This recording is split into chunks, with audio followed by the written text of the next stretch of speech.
High Commander Zextol's talons drummed against the crystalline armrest of his command throne, creating a rhythmic clicking that echoed through the Star Crusher's bridge.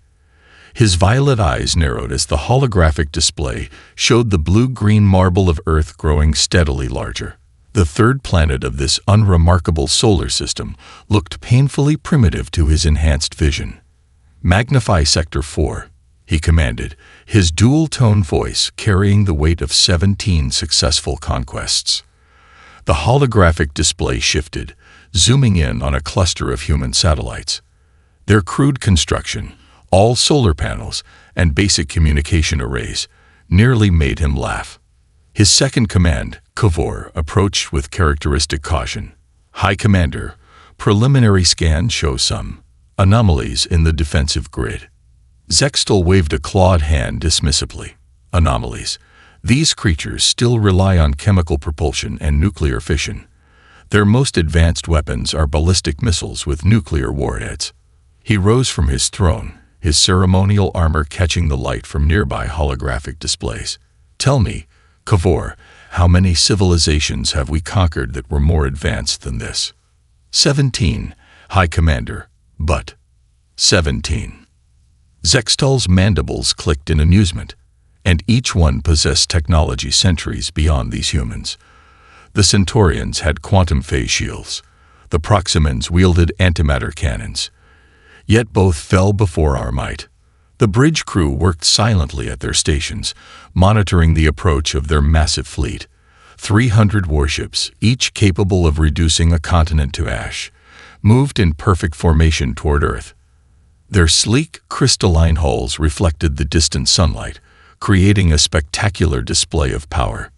Still, Kavor persisted, the energy readings from their military installations are inconsistent, and our long-range scanners are experiencing intermittent failures when focused on certain regions. Zextol strode to the main viewing window, his tall, insectoid frame casting a long shadow.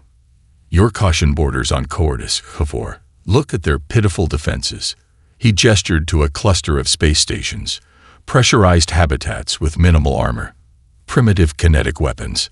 Their most advanced satellites couldn't survive a single shot from our lowest-powered guns. A junior sensor officer cleared her throat.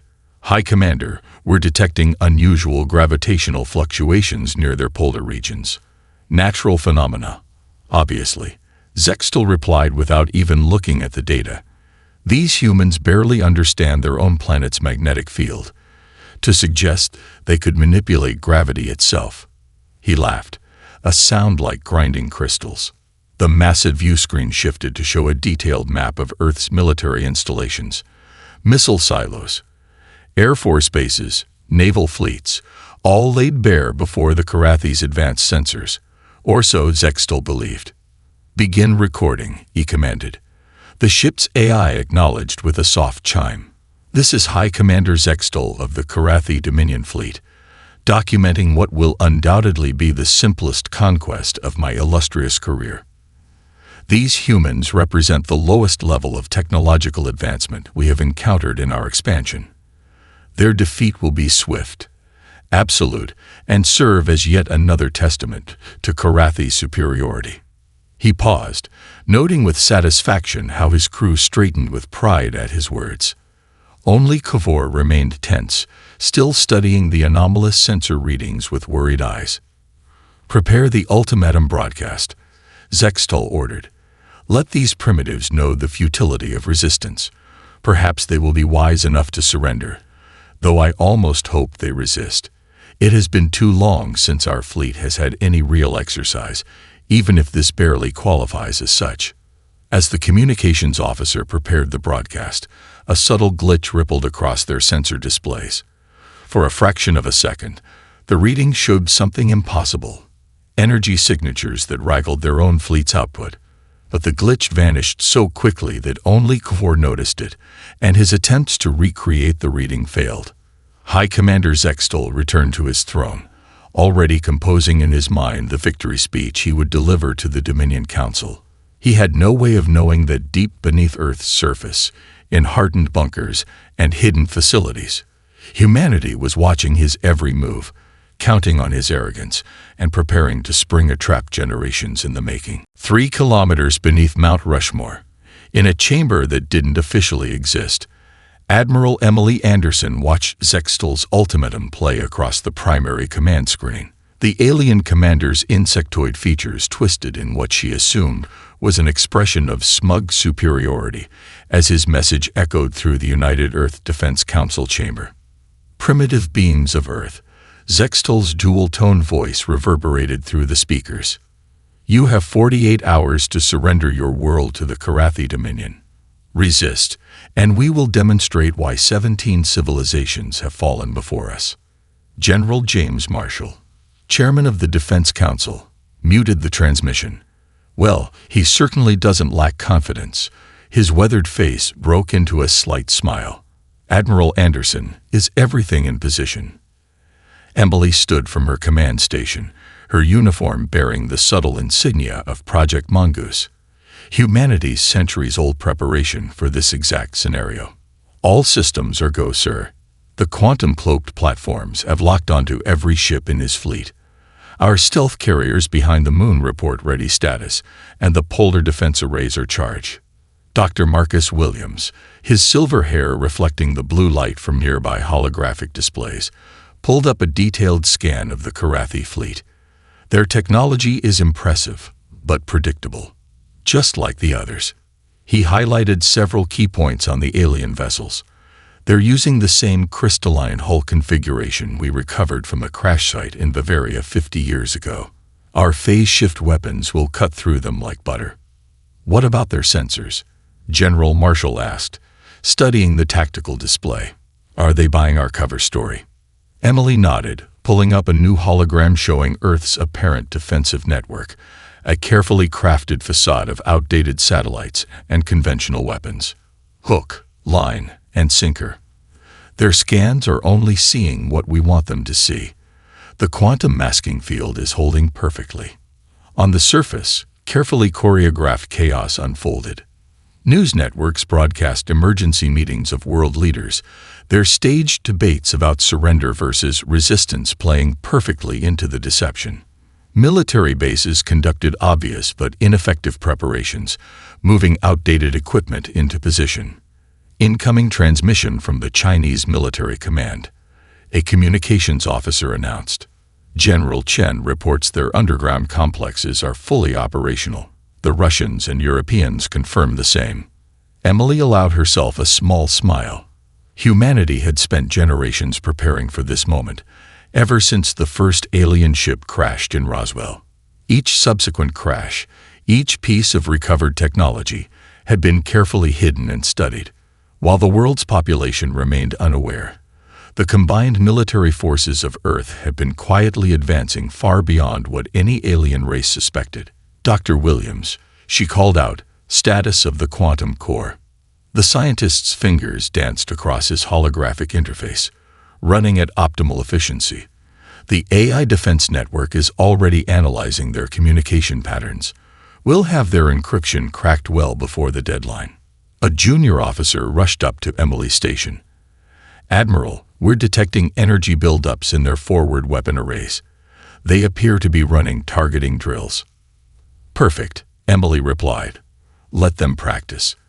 Every scan they make, every targeting solution they calculate, feeds more data into our systems. She turned to address the assembled council. Ladies and gentlemen, I suggest we proceed with Phase 2. Let's give our visitors exactly what they expect to see. General Marshall nodded gravely. Agreed. Begin evacuation protocols. Make it messy, make it public, and make it look desperate.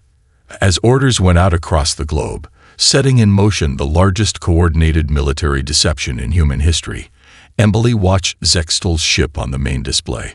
The alien commander's arrogance would be his undoing. His sensors showed him a frightened, primitive civilization, scrambling to mount a futile defense. They missed completely the quantum signatures of advanced weapon platforms hiding in plain sight, the gravimetric distortions of massive underground facilities, and the subtle energy readings of technology far beyond their understanding.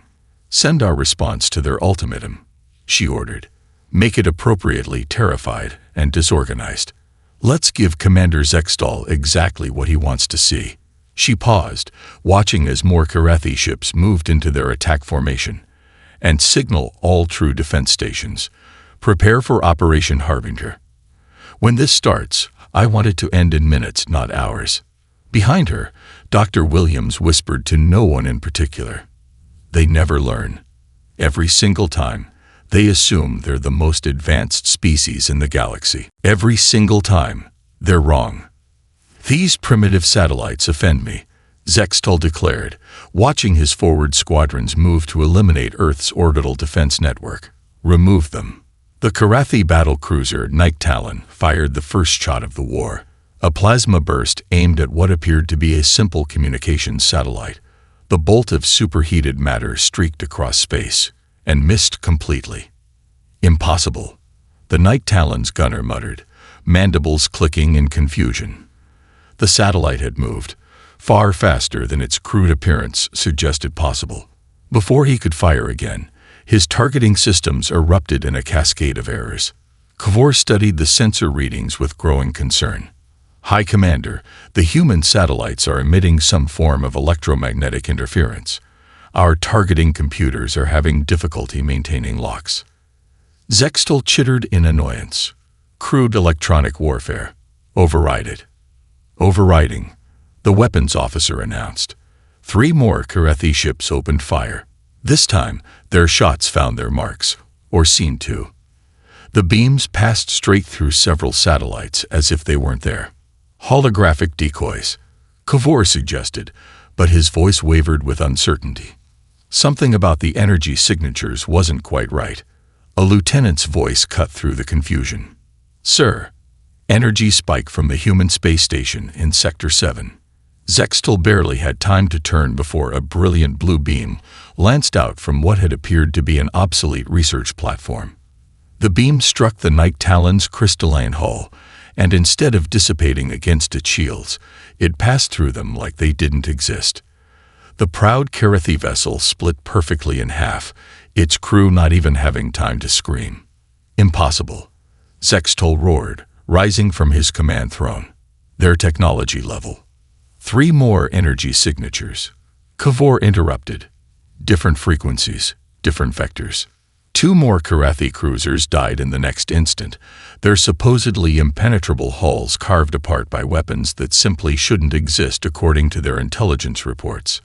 The surviving ships scattered, their formation breaking as their commanders tried to process what they were seeing. Analysis, Zextal demanded, his confidence cracking for the first time. What weapons are they using? The science officer's claws flew across her console. The energy signatures. They're like nothing in our database. The beams appear to be operating on multiple phase states simultaneously. Our shields are calibrated for single-phase energy weapons. Recalibrate them then. Already done, High Commander, she replied. But the humans are changing their weapon frequencies. Every shot uses a different combination. They're learning, adapting to our countermeasures in real time. Kavor stepped closer to Zextal, lowering his voice. High Commander, we should withdraw the forward squadrons. These primitives have hidden capabilities we don't understand. Zextal's pride warred with his tactical sense. No, press the attack. Overwhelm them with numbers. They cannot have many of these advanced weapons platforms. Our intelligence would have detected them. Sir, the sensor officer called out, her voice shaking. The electromagnetic interference, it's forming patterns, complex ones. Our computer systems are reporting thousands of unauthorized access attempts per second. On the main viewer, more human satellites revealed their true nature.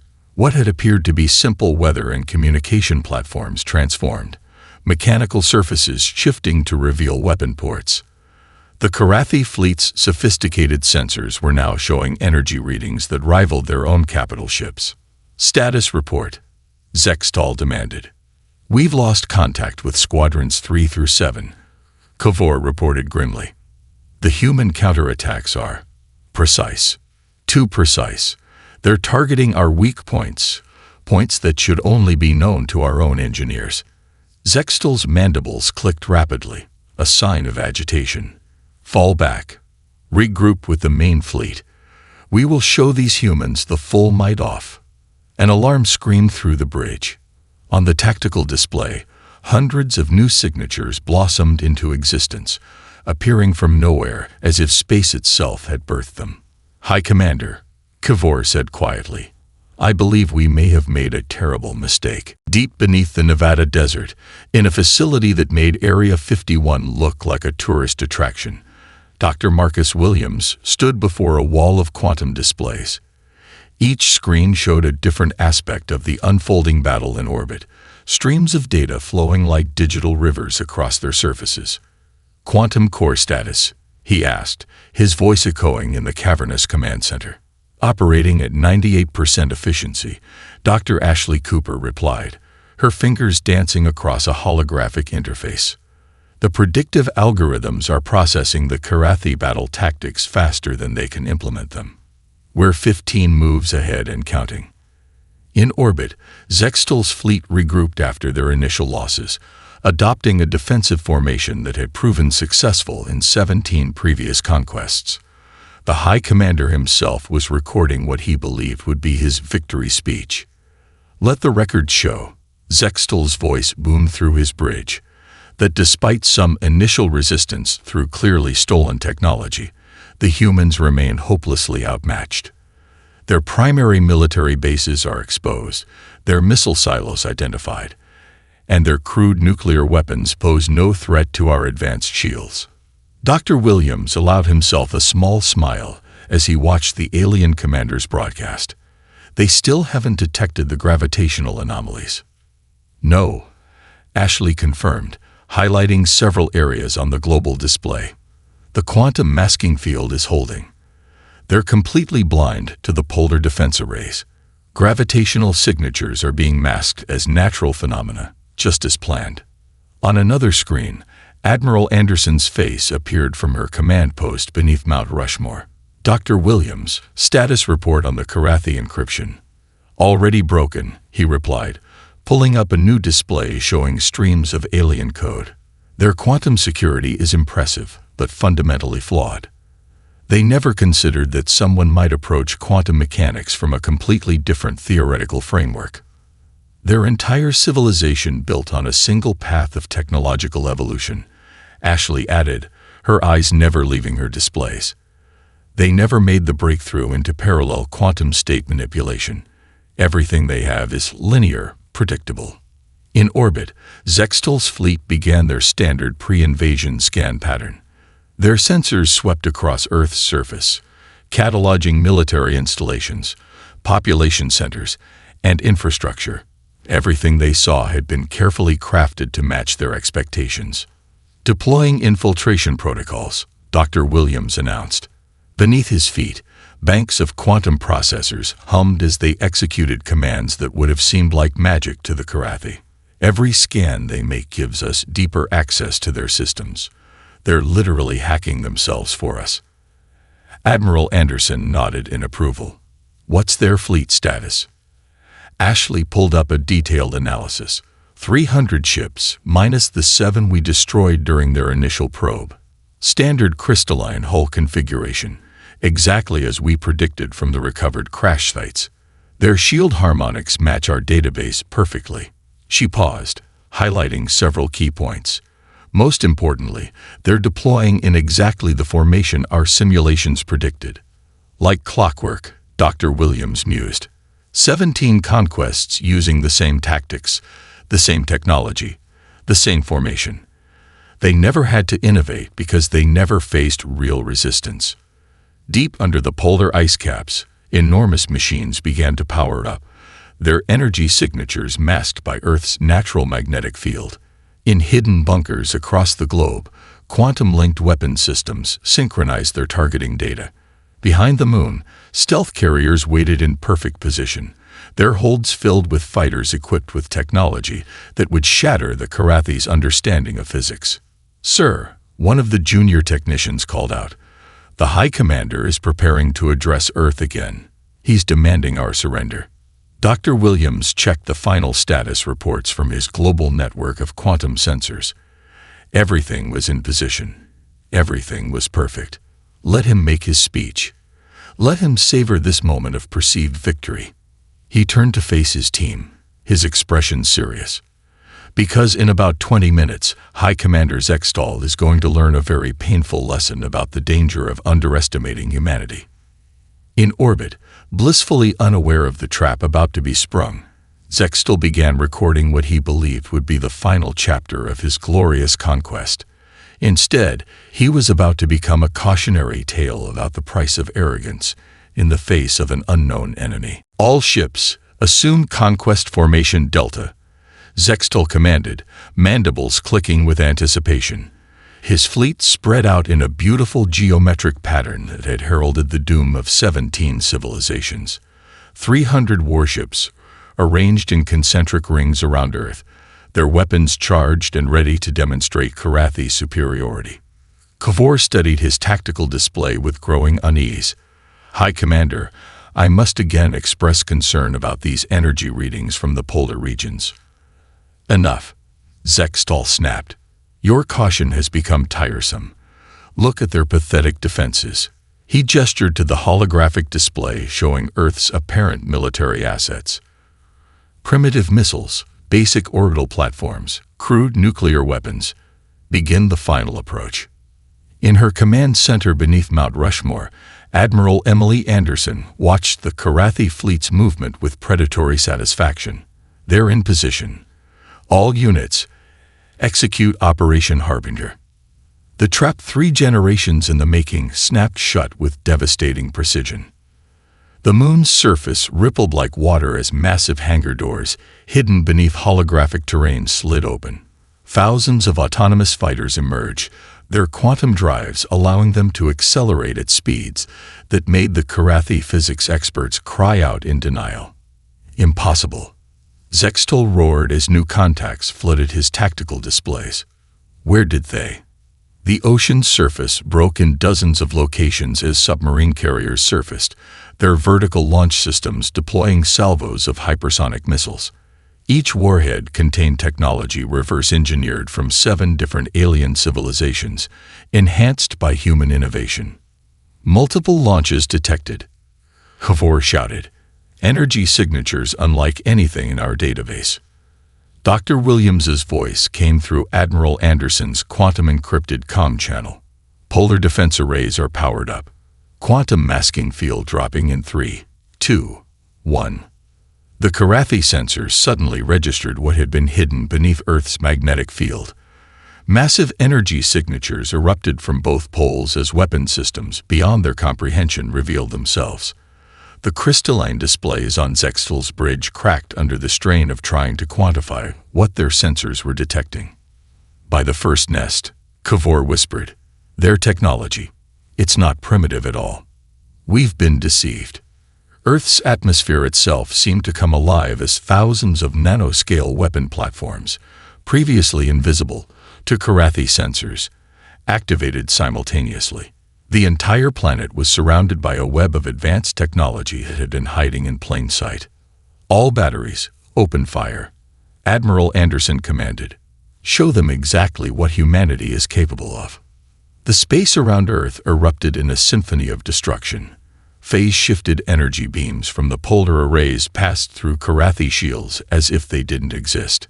Quantum-guided missiles changed course faster than their tracking systems could follow. Autonomous fighters executed maneuvers that should have torn them apart, their inertial dampeners making mockery of conventional physics. Return fire, Zextal screamed, his composure shattered. Launch all fighters. Deploy the crystal lance arrays. But even as his ships tried to respond, human cyber warfare suites were already inside their systems. Weapons refused to fire.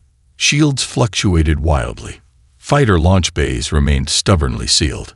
How? Zextal demanded, watching his mighty fleet being torn apart by weapons he couldn't understand. How did we miss this? Our intelligence was exactly what we wanted you to see. Admiral Anderson's voice cut through their communication channels, hijacking their encrypted frequencies with ease. Every crashed ship we recovered, every piece of technology we studied, every alien species we contacted in secret, it all led to this moment. You assumed we were primitive because we wanted you to make that assumption. The Karathi fleet's perfect formation collapsed into chaos. Ships tried to retreat, only to find themselves caught in artificially generated gravity wells. Others attempted to jump to faster-than-light travel, but quantum disruption fields turned their escape attempts into suicide runs. Status report. Zextal demanded, his voice cracking with desperation. We've lost a third of the fleet, Kavor reported, his tactical display a sea of red alerts.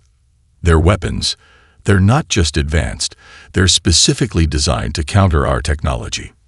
They knew exactly what we would bring to this fight. As his mighty armada crumbled around him, High Commander Zextal finally understood the true magnitude of his error. He had not found a primitive civilization ripe for conquest.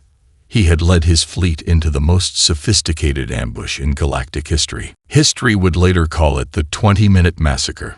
In the command center beneath Mount Rushmore, Admiral Emily Anderson watched as humanity's decades of preparation paid off with devastating efficiency. Multiple Karathi capital ships attempting to regroup in Sector 7, reported a tactical officer, his fingers dancing across quantum-linked controls. Their shield harmonics are adapting. Predicted response. Dr. Williams called out from his station. Executing countermeasure suite Echo. A swarm of human fighters, their hulls gleaming with advanced metamaterials, swept through the Karathi formation. Each pilot was neurally linked to their craft through interfaces that made human and machine move as one. The aliens' sophisticated targeting systems couldn't track vessels that seemed to exist in multiple quantum states simultaneously. On the Star Crusher's bridge, Zextal watched in horror as another squadron of his finest ships disappeared in balls of quantum fire. Deploy the plague carriers. Release the biological weapons. Let's see how advanced their defenses are against our most devastating weapons. Kavor rushed to comply, but the command codes wouldn't process. High Commander, our biological launch systems are.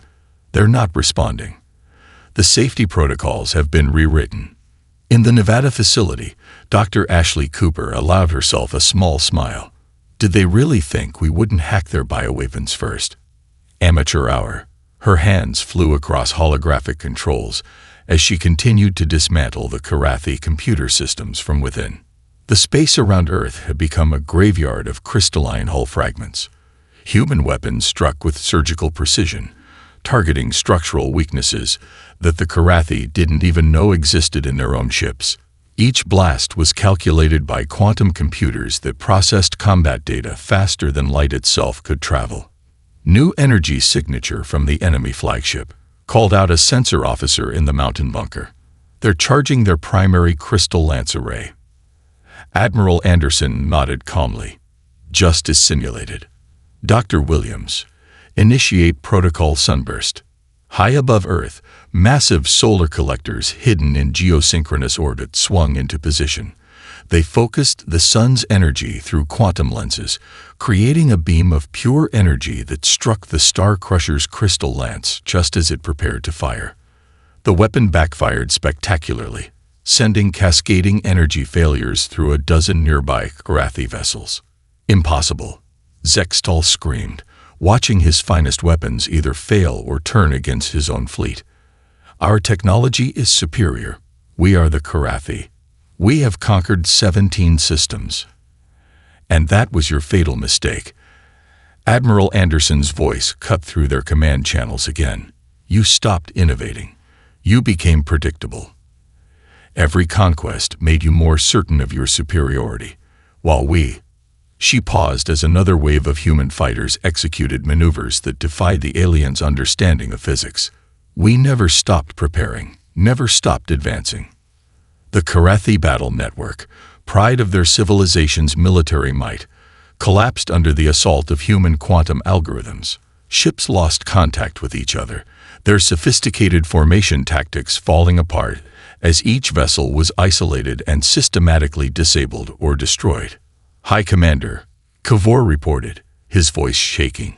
We've lost contact with the entire southern battle group. The humans, they're not just fighting us.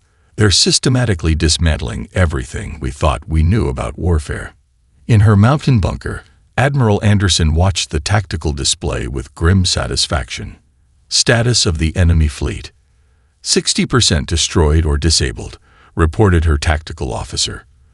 "The remainder are in complete disarray. Their command and control systems have been thoroughly compromised. We're actually using their own targeting computers to guide our weapons now." "The mighty Karathi," Dr. Williams mused, watching the battle unfold. They thought technology was about following a single path to its highest point.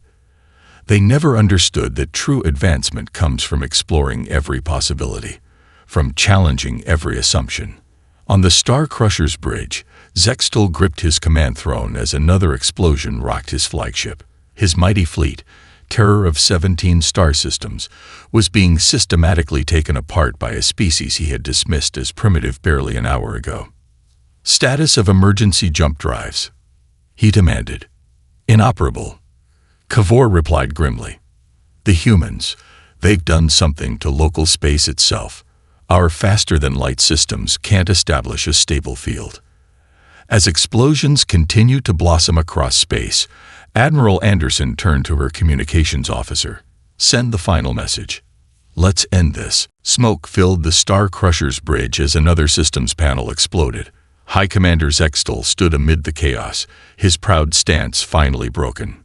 Through the main viewport, he watched the remnants of his once mighty fleet drift lifelessly through space, their crystalline hulls shattered by weapons that shouldn't exist. "Play it again," he commanded, his dual-tone voice hoarse. "Show me the intelligence reports one more time." Kavor reluctantly brought up the holographic display, showing their pre-invasion analysis of Earth's military capabilities. "The data was perfect, High Commander.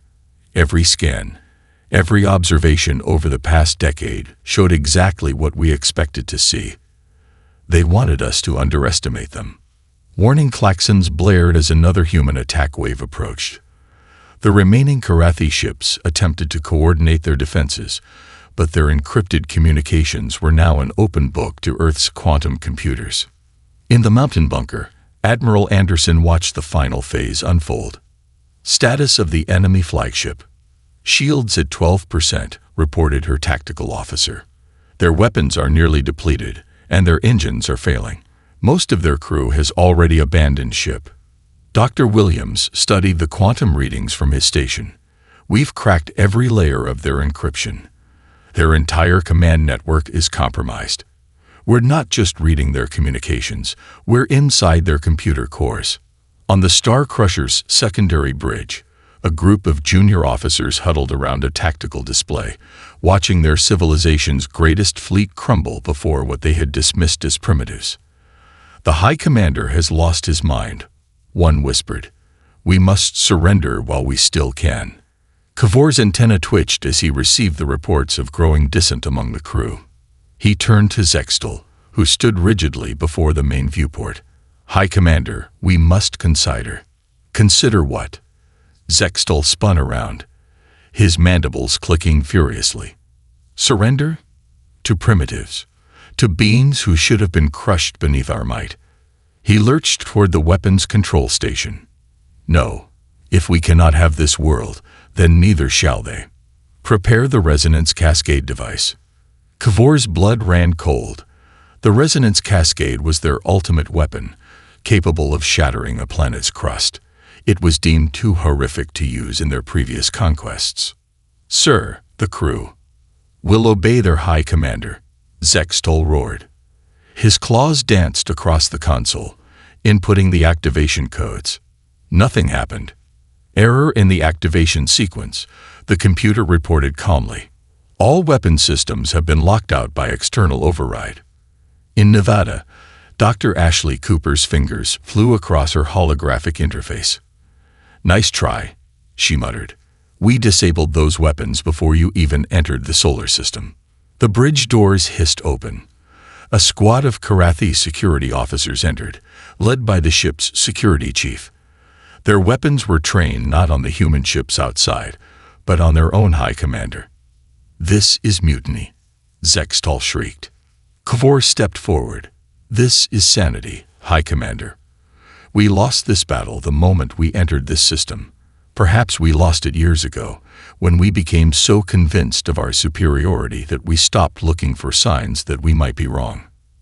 "Admiral," Dr. Williams called out in the mountain bunker, "we're detecting a power surge in the Star Crusher's engine core. The High Commander is attempting to overload their main reactor." "Not today," Admiral Anderson replied calmly. "Execute shutdown sequence." The Star Crusher's lights flickered and died as human quantum algorithms seized control of every system. The mighty flagship of the Karathi fleet hung dead in space, its technology turned against it by the very primitives it had come to conquer. "This is Lieutenant Kavor of the Karathi Defense Fleet." A new transmission cut through all channels. "On behalf of the remaining crew, I wish to discuss terms of surrender." Zextal slumped in his command throne, watching as human ships surrounded his crippled vessel. His mandibles moved silently, forming words no one could hear. "How? How did we not see?" The answer came in the form of Admiral Anderson's reply. "We saw you coming long ago, High Commander. Every crashed ship, every piece of technology we recovered. They all taught us one crucial lesson. The greatest weapon isn't superior technology. It's the ability to make your enemy underestimate you. Welcome to Earth." From his cell aboard the orbital detention facility, Prometheus, former High Commander Zextal watched Earth rotate beneath him. The viewing window's quantum-enhanced transparency gave him a perfect view of his failure. His mandibles clicked softly as he observed human ships salvaging the wreckage of his once mighty fleet. "Beautiful, isn't it?" Admiral Anderson asked, entering the cell. "Your ships are providing us with valuable insights into Karathi engineering. Though, I must admit, we already understood most of it." Zextal turned slowly. "How long? How long had we been preparing?" She smiled. "The first Karathi scout ship crashed in the Gobi Desert 300 years ago. That was our wake-up call. Every subsequent crash, every piece of alien technology we recovered, they all painted a picture of what was coming." The door opened again as Dr. Williams entered, carrying a quantum tablet. "The Liberation Fleet has reached the Centauri colonies," he reported. "The oppressed species there welcomed our ships as saviors. Your empire is crumbling, High Commander." Zextal's antenna drooped. 17 systems, all lost because of my arrogance." "Not lost," Admiral Anderson corrected. "Freed. Your people's time as conquerors is over, but humanity isn't interested in building an empire. We're establishing a federation of free worlds. Even the Karathi are welcome to join, once they understand the concept of peaceful coexistence."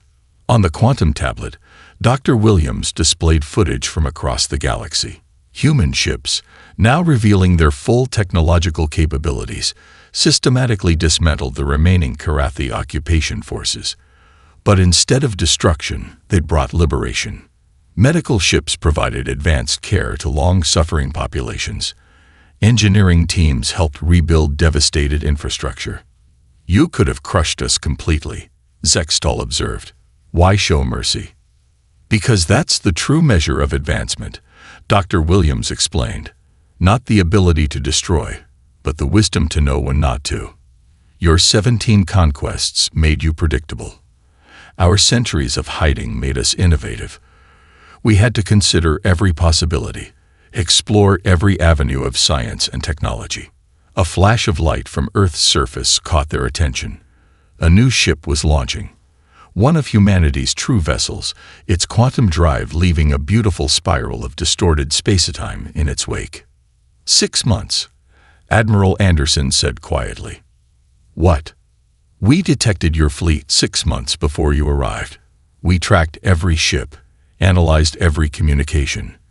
We knew the exact day and time you would appear in our system. The entire battle was choreographed before you fired your first shot." Zextal's shoulders slumped. "To think we believed ourselves the supreme power in this sector of space. A common failing," Dr. Williams noted. The belief in absolute superiority often precedes the greatest falls. But look there. He pointed to a new group of ships approaching Earth. Those are diplomatic vessels from 12 different civilizations. They're coming to discuss membership in the new Federation. Your invasion didn't just fail, High Commander.